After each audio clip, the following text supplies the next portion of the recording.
The night my family laughed at me was supposed to be a celebration. Instead, it became the moment that changed my life forever. I still remember the sound, not the words, not the music playing softly in the background, the laughter, the kind that cuts deeper than yelling, the kind that tells you exactly what people think of you. I stood near the dining room table, holding a paper plate and trying not to look uncomfortable. Around me, my family was having a great time. My parents, my older brother, Daniel, his wife, a few cousins, several family friends. Everyone seemed happy, everyone except me. The dinner was being held to celebrate Daniel's newest promotion. As usual, there was always something to celebrate about Daniel: a promotion, a new car, a business achievement, a successful investment. My parents loved talking about him, and honestly, Daniel gave them plenty of reasons. He was successful, confident, popular, the kind of person who walked into a room and immediately became the center of attention. Then there was me, Ethan, 32 years old, working long shifts at a small community clinic, driving an old car, renting a tiny apartment, still chasing a dream everyone thought was impossible, including my own family. I should have left the dinner early. Maybe then things would have been different, but I stayed. And eventually someone asked the question. "So, Ethan," one of my cousins said with a grin, "still trying to become a hospital administrator?" Several people looked at me. I forced a smile. "Yeah." The room became quiet for a second. Then Daniel laughed, a short laugh, but enough to start the others. "Dude," he said, shaking his head, "you've been talking about that for years." A few people chuckled. I looked down at my plate. "I know. You know how competitive those jobs are," Daniel continued. "Yes, and you don't have the connections." "I know, and most people get those opportunities much earlier." My father laughed. My mother smiled. Daniel leaned back in his chair. "Maybe it's time to be realistic." More laughter. The words didn't surprise me. I'd heard them before, hundreds of times, maybe thousands, but hearing them in front of everyone felt different, because this time nobody defended me. Nobody said I could do it. Nobody said they believed in me. Instead, they all nodded, agreeing, as if Daniel was simply stating facts. My mother took a sip of wine. "Honey, your brother is just trying to help." Help. That word always appeared whenever someone wanted to disguise criticism. I smiled politely. "Maybe." Daniel shrugged. "Look, I'm not trying to be mean." Everyone knew that sentence usually meant the opposite. But at some point, people have to accept reality. The table nodded again. My father pointed toward Daniel. "That's why he's successful."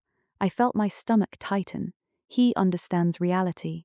More agreement, more smiles, more laughter, and somehow every word hurt more than the one before, because these weren't strangers, they were family. The people who were supposed to support you, the people who were supposed to believe in you when nobody else did. Instead, they treated my dream like a joke, a fantasy, something amusing to talk about over dinner. I stayed quiet, mostly because there was nothing left to say. What could I possibly tell them? That I was trying? That I worked 16-hour days? That I studied every night? That I spent weekends taking management courses while everyone else relaxed? None of it mattered, not to them, because results were all they cared about, and I didn't have any, at least not yet. The conversation moved on, but I couldn't stop thinking about it. The laughter, the smiles, the disappointment hidden behind their eyes. When dinner finally ended, I left without saying much. Outside, the air felt cold. I sat in my old car for nearly 20 minutes, just staring through the windshield, wondering if they were right. Maybe I was wasting my time. Maybe I was chasing something that would never happen. Maybe Daniel was correct. Maybe reality had already spoken.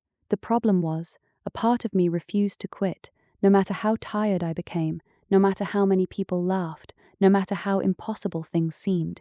Something inside me kept moving forward, and that stubborn decision would change everything, because less than 2 weeks later, the hospital called, and when they did, nobody in my family was laughing anymore.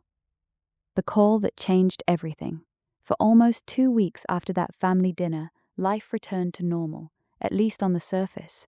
I went to work every morning before sunrise. I helped patients. I completed paperwork. I attended management training classes at night, and I tried to forget the sound of my family's laughter. But forgetting wasn't easy. Their words followed me everywhere. sometimes while driving home, sometimes while lying awake at night, sometimes while sitting alone in my apartment eating dinner. Maybe Daniel was right. Maybe everyone was right. Maybe I had spent years chasing something that would never happen. The thought appeared often, but every time it did, another thought appeared beside it. What if they're wrong? That small question kept me going. One rainy Tuesday afternoon, I was reviewing patient intake reports when my phone vibrated. I almost ignored it. The number wasn't saved in my contacts.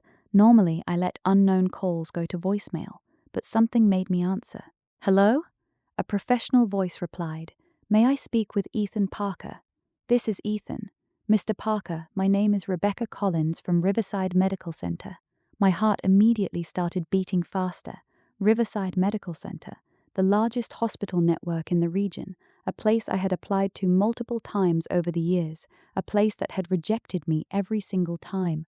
I sat up straighter. Yes? We recently reviewed your application for our administrative development program. I swallowed. I remember applying. We would like to invite you for an interview. For a moment, I thought I had heard her wrong. An interview? Not a rejection, not another automated email, an actual interview. I nearly dropped my phone. Really? She laughed softly. Yes, Mr. Parker, really. I couldn't stop smiling. For the next several minutes, she explained the details. The interview would take place the following week. The selection process would be competitive. Several candidates had already been shortlisted. Nothing was guaranteed, but I barely heard the warnings, because for the first time in years, a door had opened. A real door, not a dream, not a fantasy, an opportunity. When the call ended, I sat there staring at the wall. Then I laughed, not because anything was funny, because I couldn't believe it was happening. The first person I wanted to tell was my family. That thought lasted about 10 seconds. Then I remembered the dinner, the laughter, the jokes, the advice to be realistic, and suddenly I didn't feel like sharing. Not yet. Maybe after the interview. Maybe after I had something real to celebrate. Maybe after I knew it wasn't another disappointment. So I kept the news to myself and began preparing. Every spare minute became study time. Hospital operations, healthcare leadership, budget management, staff development, crisis response planning, anything that might help. I worked harder than ever. By the time interview day arrived, I was exhausted, but I was ready, or at least as ready as I could be. The hospital tower seemed enormous as I walked toward it. Glass walls reflected the morning sunlight. Doctors and administrators moved quickly through the lobby. Everything looked professional, important, powerful. Part of me felt completely out of place. Another part felt like I belonged there. The interview lasted nearly 3 hours. 3 hours of questions, 3 hours of presentations, 3 hours of explaining my ideas. When it finally ended, I wasn't sure how it had gone. Some answers felt strong, others felt weak, but one thing was certain. I had given everything I had. Now all I could do was wait. The waiting was torture. Days passed, then another week, then another. Nothing. No email, no phone call, no update. I started convincing myself that I hadn't made it. Maybe they had found someone better, someone younger, someone with more experience, someone with better connections. The same thoughts that always appeared. Then, on a Thursday afternoon, my phone rang again. Rebecca Collins. My hands immediately started shaking. I answered. Hello? Ethan, are you sitting down? My heart nearly stopped. Why? She laughed. Because I have good news. I held my breath. We'd like to offer you a position in the administrative development program. Everything around me disappeared. The room, the noise, the clinic. Everything. I could only hear those words. We'd like to offer you a position. I closed my eyes. After years of rejection, years of doubt, years of being told to give up, someone had finally said yes. I thanked her at least 10 times, probably more. When the call ended, I just sat there, staring at my desk, trying not to cry, because nobody sees the years behind a victory. They only see the moment. They don't see the sacrifices, the loneliness, the failures, the nights spent wondering if you're wasting your life. They only see the result, and for the first time in a very long time, I had one. That evening, I finally told my family, and their reaction taught me something important. Not everyone wants to see you succeed. especially when your success forces them to rethink everything they believed about you. At first, everyone acted supportive. My mother smiled, my father congratulated me, even Daniel shook my hand. But something felt strange, something felt forced, like they weren't celebrating, like they were evaluating, studying, measuring. Daniel kept asking questions, lots of questions. What exactly is the program? How long does it last? What's the salary? Are you sure it's permanent? The questions sounded harmless, but the tone didn't. Every answer seemed to disappoint him, every detail seemed to bother him, and I couldn't understand why. At least not yet, because what I didn't know was that Daniel had built his identity around being the successful son, the favorite, the winner, the example everyone compared me against, and for the first time, that position felt threatened. I didn't notice it then, but looking back now, the signs were obvious. The smiles, the forced congratulations, the uncomfortable silence whenever someone praised me. Something was changing, and Daniel didn't like it, not one bit. Unfortunately for him, the hospital wasn't finished calling, and the next call would change both of our lives forever. The first few months at Riverside Medical Center were some of the hardest and most exciting months of my life. Every day felt like an opportunity, every meeting felt important, every assignment felt like another step toward the future I had spent years chasing. I arrived early, I stayed late, I volunteered for projects most people avoided, not because I was trying to impress anyone, because I genuinely cared. For the first time, I felt like I was exactly where I belonged. My supervisors noticed, then department managers noticed. Soon, people I had never met before were asking for my input during meetings. At first, it felt strange. For years, I had been the person nobody listened to, the one whose ideas were ignored. Now people were actually asking what I thought. One afternoon, my supervisor stopped by my office. "Ethan, do you have a minute?" "Of course." He closed the door behind him. "I've been reviewing your performance." Immediately, I assumed something was wrong. Maybe I had made a mistake. Maybe I missed a deadline. Instead, he smiled. "You've exceeded every expectation we had." I blinked. "Really?" "Really." He sat down. "Your patient flow recommendations reduced wait times by nearly 15%.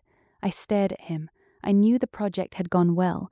I just didn't realize the results had been that significant. He continued, "And several department heads specifically mentioned your leadership skills." Leadership. That word felt unreal. Nobody in my family had ever described me that way. Growing up, leadership belonged to Daniel. Confidence belonged to Daniel. Success belonged to Daniel. I was simply Ethan, the dreamer, the unrealistic one, the disappointment. Yet here I was being praised for the very things my family claimed I didn't have. As I drove home that evening, I couldn't stop smiling. For once, things were finally moving in the right direction. Unfortunately, success has a way of revealing people's true feelings, especially those closest to you. The first sign came during another family dinner. This time, my mother insisted everyone gather for her birthday. I almost didn't go, but she seemed excited, so I agreed. When I arrived, Daniel was already there. As usual, he immediately became the center of attention. Stories about work, stories about investments, stories about future plans. Everyone listened carefully. Then my mother turned toward me. "So, Ethan, how's the hospital?" The room became quiet. I noticed Daniel watching me. "Things are going well. Still in the training program." Before I could answer, Daniel spoke. "Of course he is." His tone sounded harmless, but something about it bothered me. I ignored it. "Actually, I've been helping lead a few projects." My father looked surprised. "Really?" I nodded. Daniel smiled, the kind of smile that wasn't actually a smile. "Small projects, right?" The room laughed softly. I felt that familiar feeling again, the same feeling from weeks earlier, the feeling of being reduced, minimized. I stayed calm. "Some of them have been fairly important." Daniel took a sip of his drink. "Well, don't get carried away." Nobody said anything, but I noticed several people looking uncomfortable. For the first time, Daniel wasn't simply teasing. He seemed irritated, almost threatened. That realization stayed with me long after dinner ended, and over the following weeks, things became stranger. Whenever family members called, they asked unusual questions. "Is your hospital position permanent? Are you sure they're not just using you temporarily?" Do they actually promote people from those programs? The questions sounded familiar, almost identical, as if everyone had heard the same concerns from the same person. I didn't know it then, but they had, because Daniel had quietly started a campaign, not a dramatic campaign, not something obvious, just enough doubt, just enough negativity, just enough criticism. He wanted people to keep seeing me the way they always had, as the less successful brother, the backup option, the family disappointment. What he didn't realize was that my career was moving much faster than he imagined. 3 weeks later, I was invited to a leadership conference inside the hospital. Only a handful of employees received invitations. I remember staring at the email, reading it 3 times to make sure it was real. The conference introduced future leadership candidates to senior executives, including board members, the same people who made major decisions, the same people who shaped the hospital's future. I accepted immediately. The conference lasted 2 days, and by the end of it, everything changed. During one session, participants were asked to solve a difficult operational problem. Most people approached it traditionally.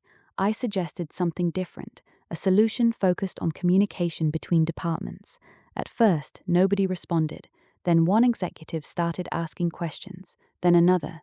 Soon, the entire room was discussing my proposal. For nearly an hour. When the session ended, several executives approached me personally.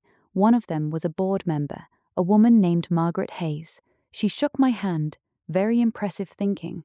I thanked her. She smiled. Keep doing what you're doing. Simple words, but I never forgot them, because 2 days later, something happened that changed everything. I received an email by mistake, or at least I think it was a mistake. The subject line immediately caught my attention. It contained my name. Curious, I opened it. The message wasn't intended for me. It was part of a conversation between hospital staff. Most of it made no sense until I reached the final paragraph and saw a name, Daniel Parker, my brother. My stomach tightened. I kept reading. Then I read it again and again, each time hoping I had misunderstood, but I hadn't. Someone had contacted the hospital. Someone had questioned my qualifications. Someone had suggested I wasn't ready for leadership responsibilities. Someone had attempted to damage my reputation. And that someone was Daniel, the brother who had congratulated me, the brother who claimed he supported me, the brother who smiled during family dinners. At that moment, everything became clear. The questions, the criticism, the strange comments, the negativity. It wasn't concern. It wasn't advice. It was sabotage. And for the first time in my life, I realized Daniel wasn't afraid of my failure. He was afraid of my success. The question was no longer whether he had betrayed me. The question was what I was going to do about it. And the answer would shock everyone. For several minutes, I simply stared at the screen. Daniel's name was right there, clear as day. There was no misunderstanding, no confusion, no innocent explanation. My own brother had contacted people inside the hospital. My own brother had questioned my abilities. My own brother had tried to slow down the very opportunity I had spent years working toward. At first, I felt angry, then hurt, then strangely calm, because suddenly everything made sense. The jokes, the criticism, the constant reminders that I wasn't good enough. Daniel had never wanted me to succeed. Not really. As long as I stayed behind him, everything was fine. As long as he remained the successful son, everything was comfortable. But now things were changing, and he didn't know how to handle it. I leaned back in my chair and closed my eyes. Part of me wanted to call him immediately. Part of me wanted answers. Part of me wanted a confrontation. But another part of me knew something important. Confrontation wouldn't help, not yet. If I called Daniel, he would deny everything. He would make excuses. He would twist the story, and somehow I would end up looking unreasonable. No, I needed patience. For once in my life, I decided not to react emotionally. I decided to focus on the only thing that mattered, my future. The next few months became some of the busiest months of my career. The hospital assigned me to several major projects. One involved improving communication between emergency services and patient admissions. Another focused on reducing administrative delays. The work wasn't glamorous. Most people never noticed it, but executives noticed. Every successful project led to another opportunity. Every opportunity led to more responsibility, and every responsibility brought me closer to leadership. One afternoon, Margaret Hayes stopped me after a meeting, the same board member I had met at the leadership conference. "Ethan, do you have a moment?" "Of course." She motioned toward an empty conference room. Once inside, she closed the door. "I've been reviewing your work." Immediately, I became nervous. When board members wanted private conversations, it usually meant something important. She smiled. "Relax." I laughed. "Easier said than done." She nodded. "Fair point." Then she sat down. "What are your long-term goals?" The question surprised me. I thought for a moment. "I want to help improve healthcare systems." She nodded. "Anything else?" I hesitated, then decided to be honest. Eventually, I'd like to lead one. For a second, she simply looked at me. Then she smiled. "Good." "Good?" That wasn't the reaction I expected. Most people laughed when I said things like that. Margaret didn't. Instead, she asked another question. "Do you know why most people never become leaders?" I shook my head. "They focus on titles instead of responsibility." Her words stayed with me. "Leadership isn't about being important," she continued. "It's about being useful."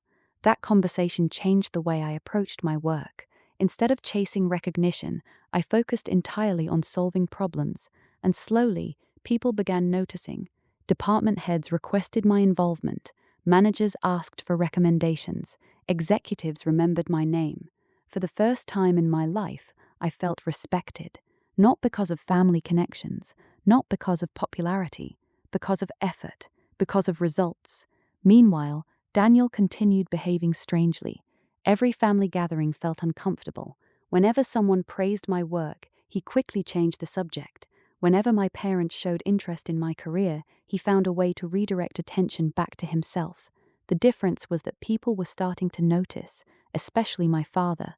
One evening, after another family dinner, he called me unexpectedly. "How's work going?" The question surprised me. My father rarely called. "It's going well." He was quiet for a moment. Then he asked something unexpected. "Are you happy?" I nearly laughed. Nobody had asked me that question in years. "Yeah." Another pause. "Good." His voice sounded different, softer, almost thoughtful. Before ending the call, he said something that stayed with me. "You've worked harder than I realized."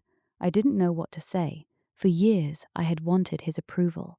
Now that I finally heard a small piece of it, the feeling was almost overwhelming. But while my father was beginning to change, Daniel was becoming more desperate, and desperate people make mistakes. A few weeks later, that mistake arrived. The hospital announced a major leadership restructuring. Several senior executives would be retiring over the next year. New leadership positions would be created. Internal candidates would be evaluated. The announcement created excitement throughout the organization. Everyone started speculating. Who would move up? Who would receive promotions? Who would gain influence? For me, it was simply interesting news. I wasn't expecting anything. I was still relatively new, still learning, still building my reputation. Then something happened that I never saw coming. Margaret Hayes requested another meeting. This time her expression was serious. "Ethan, I'm going to tell you something confidential." Immediately, my heart started racing. "Okay." She folded her hands. "The board has been discussing future leadership." I nodded. She continued, "And your name has come up several times." For a second, I couldn't speak. "My name?" "Yes." I honestly thought she was joking. Leadership discussions? Board meetings? People at that level weren't supposed to know who I was, yet apparently they did. Margaret leaned forward. "You've impressed a lot of people." I sat there in stunned silence. Then she said something that completely changed everything. "There's a possibility a senior leadership position may open sooner than expected." My heart nearly stopped. She wasn't promising anything. She made that very clear. But even being considered felt impossible, unreal, like something that happened to other people, not me. As I left her office that afternoon, I felt hopeful, excited, and terrified. Because opportunities create pressure. The bigger the opportunity, the bigger the pressure. What I didn't know was that Daniel had already learned about the restructuring, and he was planning one final attempt to put me back in my place. A family gathering was approaching, one where nearly everyone would be present. Parents, cousins, friends, relatives. Daniel intended to embarrass me in front of all of them, to remind everyone exactly who he believed I was. The problem was, he had no idea what was about to happen, because less than 48 hours before that gathering, the hospital called again, and this call was bigger than all the others combined. The call came on a Thursday afternoon. I was finishing paperwork when my phone vibrated. The screen showed a number from the hospital's executive offices. Immediately, my stomach tightened. Calls from that department were rare, very rare. I answered, "Hello?" The voice on the other end sounded familiar. It was Margaret Hayes. "Ethan, are you available tomorrow morning?" My heart started racing. "I think so." She laughed softly. "You think so?" "Sorry, yes, absolutely." "Good." There was a pause. Then she continued, "The board would like to meet with you." For a moment, I couldn't speak. The board? Yes. My mind immediately filled with questions. Why? What happened? Was something wrong? Was this good news? Bad news? Margaret seemed to sense my confusion. "Don't overthink it." That was impossible. I had already overthought it 20 times. "We'll see you tomorrow at 9. The call ended, and I spent the entire evening wondering what it meant. Sleep wasn't much easier. Every possible scenario played through my head. Promotion, new project, leadership role, disappointment, opportunity, failure, hope, fear. By morning, I was exhausted. When I arrived at the hospital, I was escorted directly to a conference room on the top floor, a floor I had never visited before. The room itself was impressive. Large windows overlooked the city. A long conference table stretched across the center. Several board members were already seated, including Margaret. Everyone greeted me warmly. That helped a little, but not much. My nerves were still out of control. After a few minutes, the meeting began. The chairman of the board stood. As he spoke, I listened carefully. He discussed the hospital's future, the upcoming leadership transition, the need for strong management, the importance of vision. Then he looked directly at me. "Ethan." I swallowed. "Yes, sir." "We've spent months reviewing talent within this organization." My heart pounded. "Okay." "We've examined performance." He paused. "Leadership." Another pause. "Character." The room felt completely silent. Then he smiled. "And we believe your future here is very bright." Relief washed over me. At least I wasn't being fired. Several board members laughed. Then the chairman continued. "The board has unanimously approved your appointment as Associate Executive Director." I froze. The words didn't seem real. Associate Executive Director, a senior leadership position. Years earlier, I would have considered that title impossible. Now it was being offered to me. I sat there speechless. Margaret smiled. "You earned it." I finally managed to speak. "Thank you." The chairman nodded. "There's one more thing." I looked up. "The current executive director plans to retire within the next 18 months. My heart skipped a beat. The board intends to begin leadership development immediately. I suddenly understood. This wasn't just a promotion, it was preparation. Preparation for something much bigger. As the meeting ended, I walked outside feeling completely overwhelmed. The city looked different somehow. Brighter, larger, full of possibility. For years, I had wondered if I would ever prove my family wrong. Now I finally had, but they didn't know it yet, and as fate would have it, I would be seeing all of them that very evening, my mother's annual family celebration. Everyone would be there, including Daniel, especially Daniel. When I arrived, the house was already crowded. Conversations filled every room. People laughed. Children ran through the hallways. The smell of food filled the air.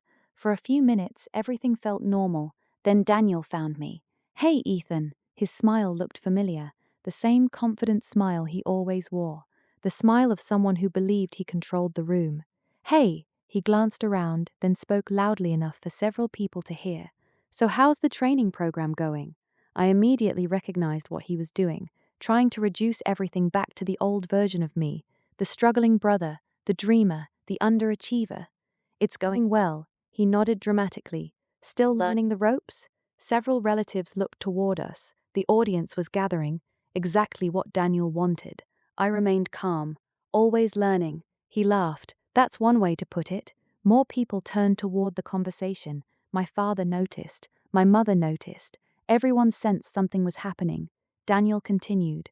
"You know, I was telling someone earlier that success isn't about dreaming. Here we go. It's about knowing your limits. The room became quiet. I remembered those words: reality, limits, being realistic. The same speech, different day. But this time, something felt different, because for the first time, his words no longer affected me, not even a little. I wasn't trying to prove myself anymore. I already had. Daniel just didn't know it, yet. He smiled confidently. So tell everyone. He gestured toward the room. Any big career news? The irony was unbelievable, because for the first time in my life, the answer was yes. Before I could respond, my phone rang. The room instinctively went quiet. I looked at the screen.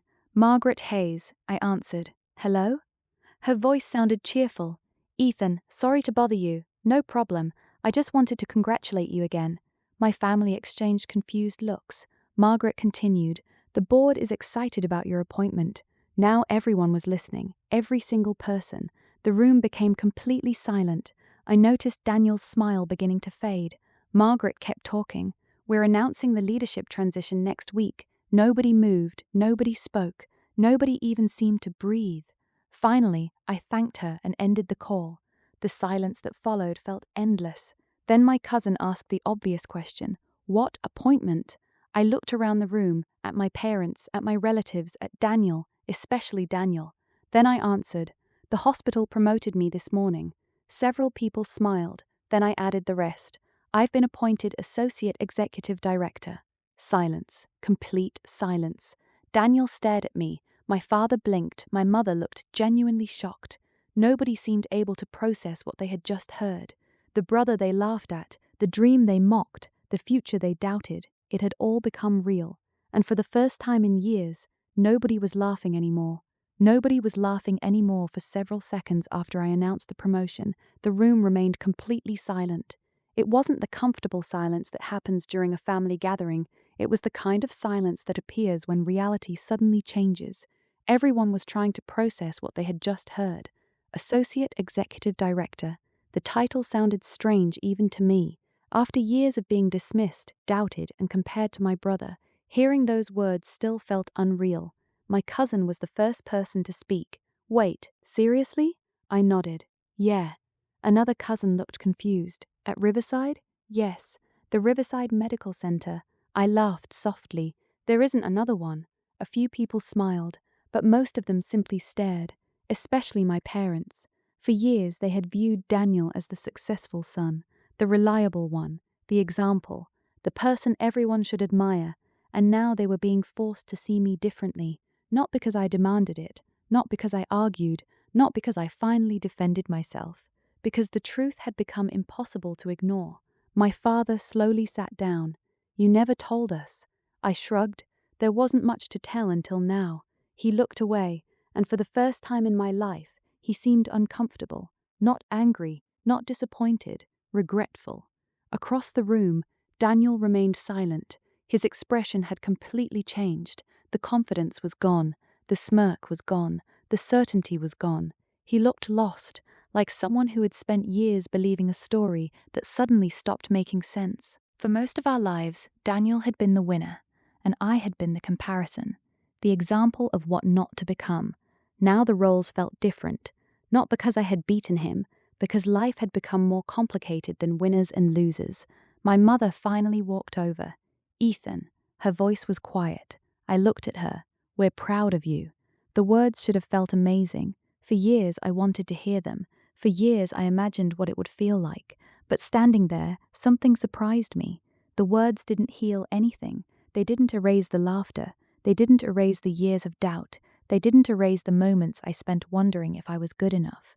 They were appreciated, but they came late, very late. I smiled politely. Thank you. She nodded, then looked down, almost embarrassed, and honestly, I understood why. Because sometimes the hardest thing in the world is admitting you were wrong. The evening continued. Conversations slowly returned. People asked questions, lots of questions, about the hospital, about the promotion, about the future. For the first time in my life, relatives were genuinely interested in what I had to say. The experience felt strange, almost surreal. Around an hour later, I stepped outside onto the back patio. I needed fresh air, needed a moment to think. A few minutes later, the door opened behind me. I didn't need to turn around. I already knew who it was. Daniel. He stepped onto the patio and closed the door. For several seconds, neither of us spoke. Finally, he broke the silence. "Congratulations." I nodded. "Thanks." Another long pause. Then he asked a question I never expected. "Did you always know?" I frowned. "Know what?" "That you'd make it." I thought about it, then shook my head. "No." He looked surprised. I continued. "There were a lot of times I thought I'd fail." The honesty seemed to catch him off guard, because people often assume successful moments come from confidence. Most of the time, they come from persistence. I wasn't confident, I was stubborn. That's different. Daniel stared at the yard. I never understood that. What? How you kept going. For the first time, his voice sounded completely genuine. No sarcasm, no competition, no jokes, just honesty. I looked at him carefully, then answered. Because nobody else was going to chase my dream for me. The words seemed to hit him harder than I expected. He nodded slowly. I guess I made things harder.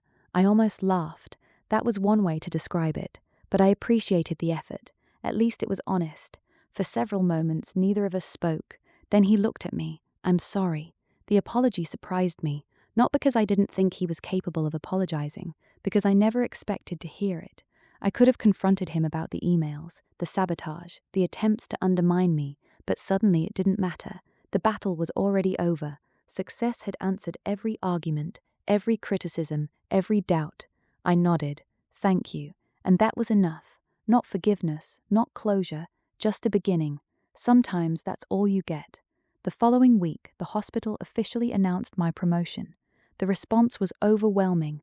Messages arrived from co-workers, friends, former classmates, even people I hadn't spoken to in years. Everyone wanted to congratulate me. Everyone wanted to celebrate. The funniest part? Many of those same people had doubted me once. Life works that way sometimes. People believe in results, not journeys. They celebrate victories they never supported during the struggle. That's why it's important to believe in yourself long before anyone else does. Over the next year, my career continued growing. The leadership program expanded, new projects succeeded, the hospital improved, and eventually I became exactly what I had dreamed about becoming, a leader. Not because I chased titles, because I spent years learning how to serve people. Meanwhile, my relationship with my family slowly improved, not perfectly, not overnight. Trust takes time, especially after years of disappointment. But things changed, the comparisons stopped, the jokes disappeared. The laughter that once filled family dinners became respect, and perhaps that was the greatest victory of all. Not the promotion, not the title, not the recognition, the respect. Because respect earned through persistence lasts longer than respect given by chance. Looking back now, I sometimes think about that dinner years ago, the one where everyone laughed, the one where my dream became the evening's entertainment. At the time, it felt devastating. Today, it feels different. Today, it feels necessary. Because those moments taught me something important. People will often judge you based on where you are, not where you're going. They'll measure your current situation and assume they understand your future. But they don't. Nobody does. The future belongs to the people who keep moving forward after everyone else stops believing. The people who continue when the results aren't visible. The people who keep working when nobody is clapping. The people who refuse to quit. If you're listening to this story and someone has laughed at your dream, don't let that laughter become your future. Let it become your motivation, because one phone call, one opportunity, one breakthrough can change everything. And when that day comes, you won't need revenge, you won't need arguments, you won't need to prove anything. Your success will do all the talking, and trust me, nobody will be laughing anymore.